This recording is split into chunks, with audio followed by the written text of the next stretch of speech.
seres humanos, los seres vivos en general, tenemos un aparato respiratorio que solamente puede respirar oxígeno en cierta cantidad, nada más, en presencia de cualquier otro gases nos morimos. Entonces nuestro aparato respiratorio es limitado, solamente puede respirar ciertos gases. Igual el aparato digestivo puede comer ciertas cosas y otras no. Entonces podemos digerir ciertas cosas y otras cosas no las podemos digerir. ¿Sí? ¿De dónde salió la idea que el aparato pensatorio puede pensar cualquier cosa?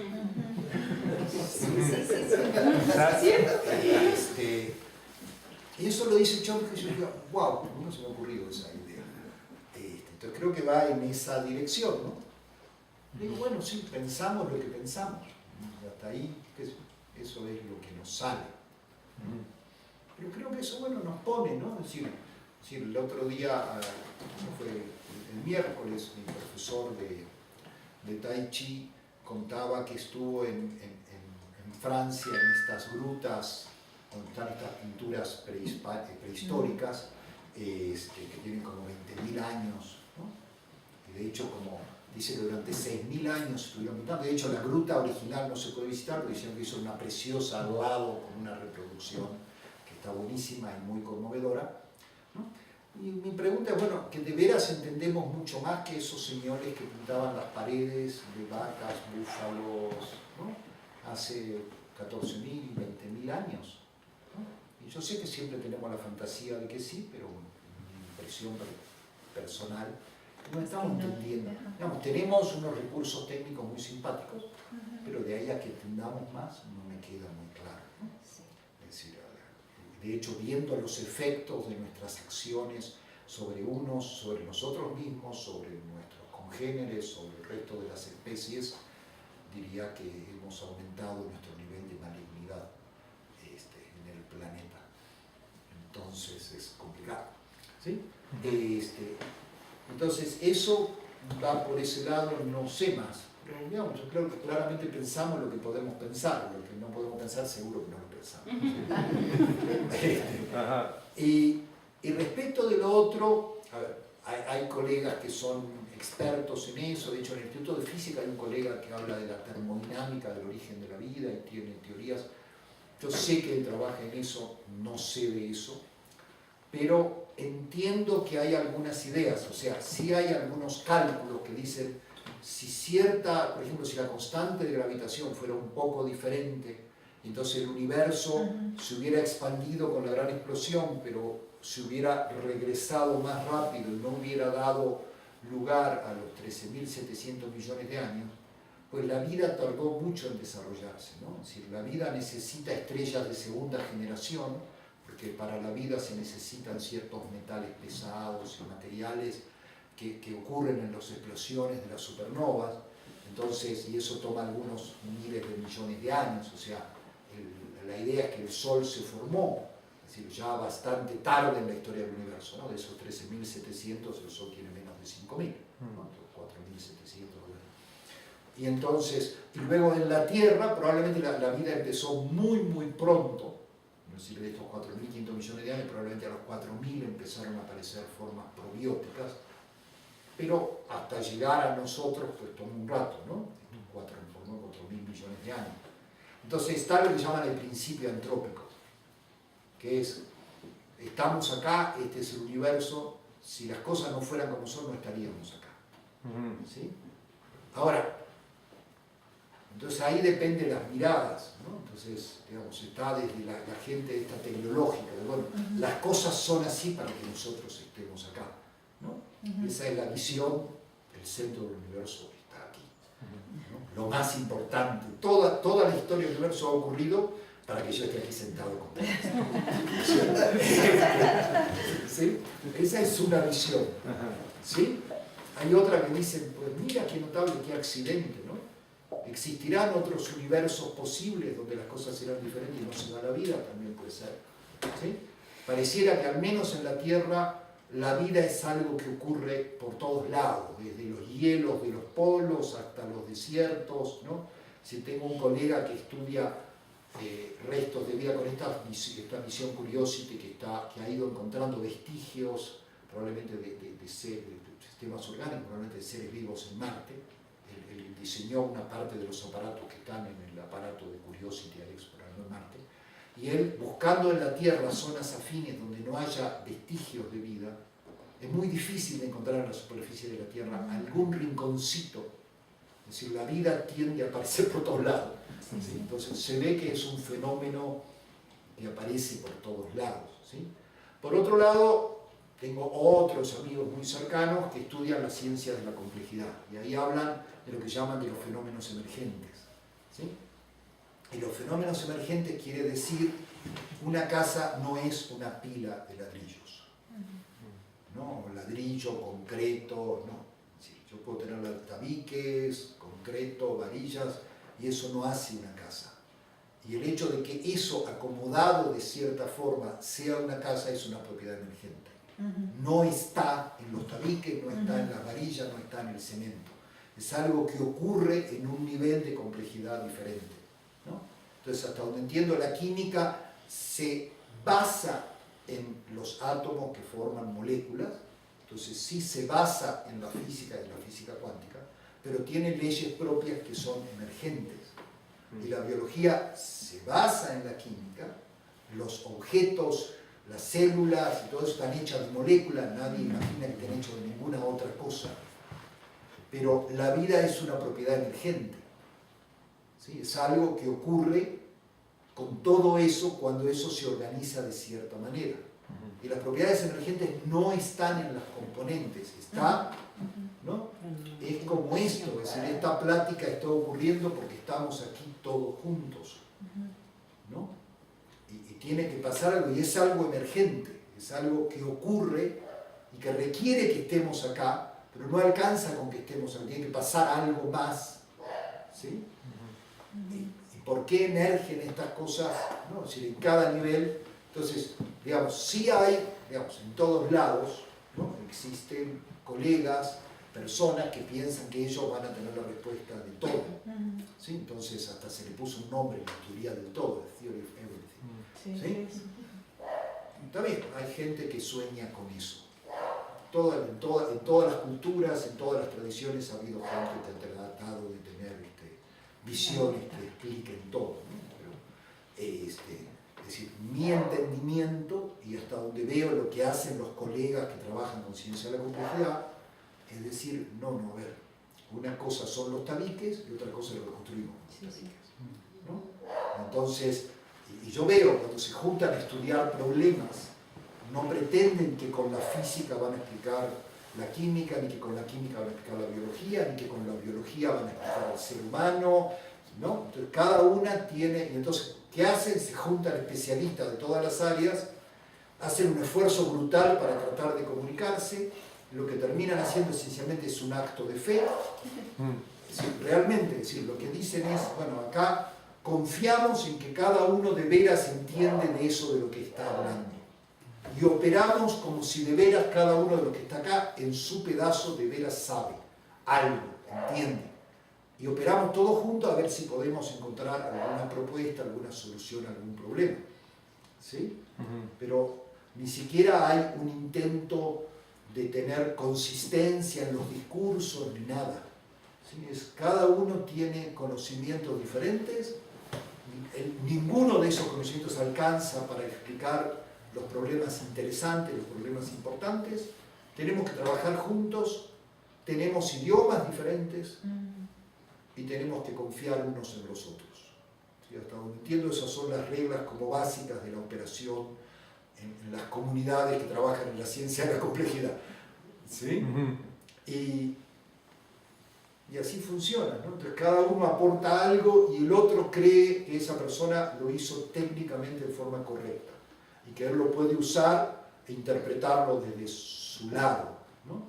Entonces sí me parece que es esta diferencia entre el tabique, los tabiques y la casa, ¿no? Perfecto. Es como si la atmósfera de fondo, desde los hombres de las cavernas hasta nuestro tiempo, fuera lo que entendemos como misterio, ¿no? Algo que queda allí, que bueno, es también como un motor, ¿no? Y me venía el comentario que luego hacemos, o expresiones que hacemos como coloquialmente del famoso salto cuántico, que no es como lineal, ¿no? No sé si nos pudieras decir algo de esto de salto cuántico, cuando hablamos de un salto cuántico. Como expresión. Como expresión. Ajá. Sí, pero hasta había una serie que se llamaba The Quantum Leap. Sí, claro.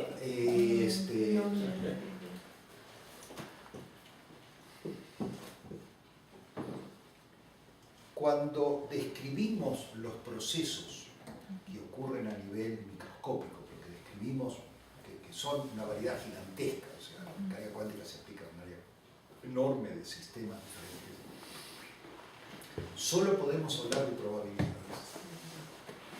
Y eso está en la construcción, es como el postulado básico de la mecánica cuántica, es que solo podemos hablar de probabilidades. Y de todas esas, una se realiza. Entonces, de golpe, cuando medimos, cuando le preguntamos al sistema ¿qué estás haciendo?, el sistema siempre responde de acuerdo al, dentro de lo que decidimos medir, sí. Y ahí entonces va a haber una opción de resultados posibles, que es según cómo pusimos nuestros aparatos y qué decidimos medir, va a haber alguna de las respuestas que son algunas de las respuestas que podemos medir. ¿Sí? Si mandamos luz a una pantalla, si mandamos fotón por fotón, y tenemos una pantalla, como una pantalla de televisión, hay un puntito que se activa. Y eso es, bueno, ¿por qué se activó ese y no algún otro? Y de golpe mandamos de vuelta, preparamos todo igual, mandamos todo de vuelta, y ahora es otro. Y luego es otro. Y luego aparece un patrón, y el patrón completo lo predice la mecánica cuántica. Pero en qué puntito va a pegar cada fotón, ¿no? Es decir, excepto que esté súper enfocado en general, ¿sí está? Eso, para la visión actual, eso es imposible de saber. Eso se llama, técnicamente se llama el azar intrínseco de la mecánica cuántica. O sea, es como... Entonces, esa es seguramente han escuchado la frase que le atribuyen a Einstein de Dios no juega a los dados. No, ¿sí? Bueno, la visión actual de la física es Dios es un jugador compulsivo. ¿Sí?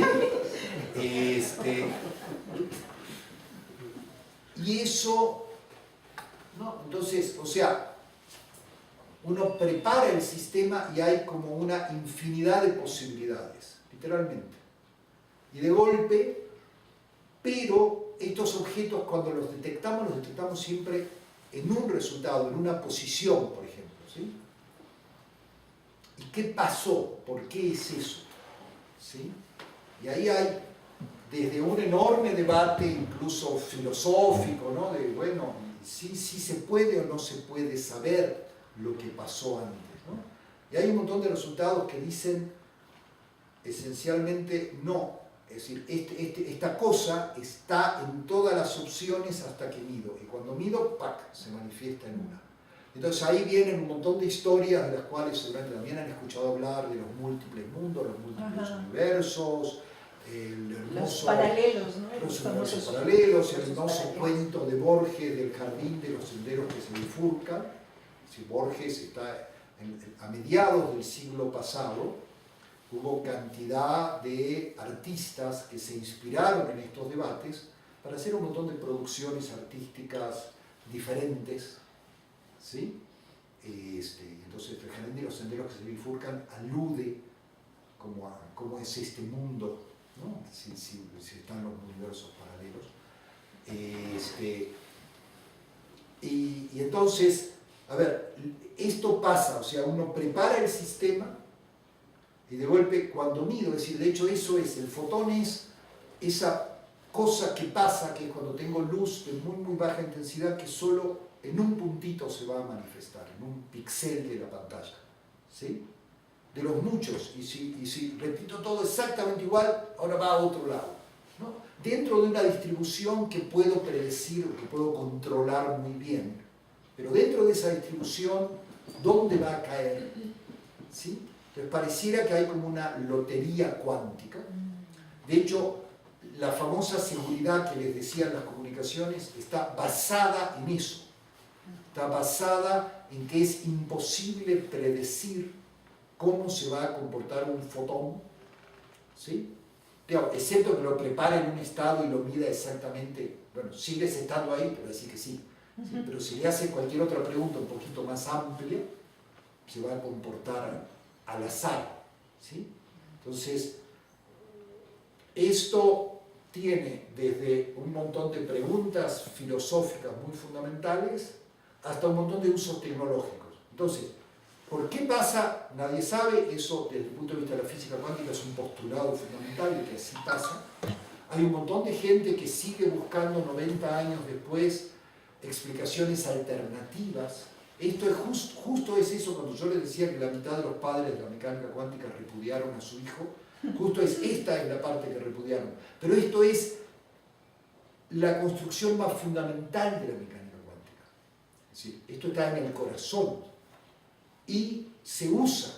Entonces tiene usos tecnológicos todo el tiempo. El hecho de que esto sea al azar se usa. Entonces hay toda una comunidad de información cuántica que dice, qué maravilla que esto sea así, vamos a usarlo, esto nos permite hacer aplicaciones que no se podrían hacer de ninguna otra manera, usémoslo. Y hay otra gente desde otras miradas, desde otras áreas, que dice, no, pero si esto es una lotería, ¿por qué este universo es lo que es? ¿No? Es decir, si en la gran explosión había hace 13.700 millones, había una diversidad de posibilidades. ¿Por qué estamos acá? ¿Por qué justo este universo vino a ocurrir de las infinitas posibilidades que había? ¿No? Y bueno, entonces, digamos, lo del salto cuántico es eso, es de golpe, de las muchas posibilidades, una se manifiesta. ¿Sí? Y para una visión eso simplemente es así. ¿Sí? Y no hay nada que pueda preguntar. No es que eso que llamo fotón venía viajando por acá y por eso, pero acá estaba como posibilidad en todos lados y por un proceso imposible de describir para nosotros en este momento, se manifiesta aquí o acá o acá. ¿Sí? Y otra gente dice, no, ¿cómo me vas a decir imposible de describir? Yo soy un científico, yo tengo que poder describir. Y hay gente intentando hacer cosas, ha habido gente de colegas que tienen 80 años que han dedicado toda su carrera científica a tratar de hacer modelos, porque dicen, no, yo no creo que no se pueda describir. ¿Sí? Y otra gente dice, relájate y disfruta lo que hay. ¿Algún otro comentario más? Si no, pues muchísimas gracias a todos por venir. La próxima charla es el 22 de septiembre con nuestro querido Luis García Vallarta, y va a tratar sobre el derecho en la época del Nuevo Testamento. Vamos a estar hablando un poco de historia. De todos modos, hago un anuncio, aprovecho para hacer un anuncio. El próximo miércoles Luis va a dar una charla en el Centro Cultural Isidro Favela. ¿En qué? En el Centro Cultural Isidro Favela, que está en San Ángel, de frente a San Jacinto. Sí. A las 7 de la noche, ¿verdad? 7 de la noche. Y el tema es... sobre los géneros literarios en el Nuevo Testamento. Entonces, quedan cordialmente invitados. Va a estar es entrada libre también. Va a estar muy interesante. Y la próxima aquí va a ser el 22 de septiembre. Es más, de una vez les digo las próximas 3, que son las últimas 3 del año que nos quedan. El 22 de septiembre Luis va a estar hablando sobre el derecho en el Nuevo Testamento. Y más concretamente sobre el juicio de Jesús a la luz del derecho romano. Entonces, va a ser muy interesante. Cabe señalar que es un experto en derecho. Entonces, eso va a ser muy interesante. El 3 de noviembre vamos a hablar sobre el Zen y el efecto que tienen los patrones mentales de Laura. El 3 de noviembre. Y el 15 de diciembre, Lalo Flores, que es miembro de Tintalí, que lamentablemente hoy no pudo venir por algún otro compromiso, pero va a hablar sobre metáfora y evolución. Esas son las próximas 3 charlas que quedan aquí los sábados a las 10:30 de la mañana. Si los que no se hayan apuntado se pueden apuntar afuera, tenemos una tablita y se pueden apuntar su nombre y su correo electrónico para que les estemos mandando la información de aquí y les mandemos las ligas, porque como verán estamos filmando, generalmente las filmamos y las subimos en YouTube, entonces tenemos un canal de Centro Denso de YouTube, ahí están las charlas, por si la quieren volver a ver, si tienen alguna otra pregunta que creen que ahí se resolvió y no la hicieron, o si tienen alguna otra pregunta nos la pueden mandar por mail y nosotros se la haremos llegar a los respectivos ponentes. ¿Ok? Y bueno, pues muchísimas Muchas gracias.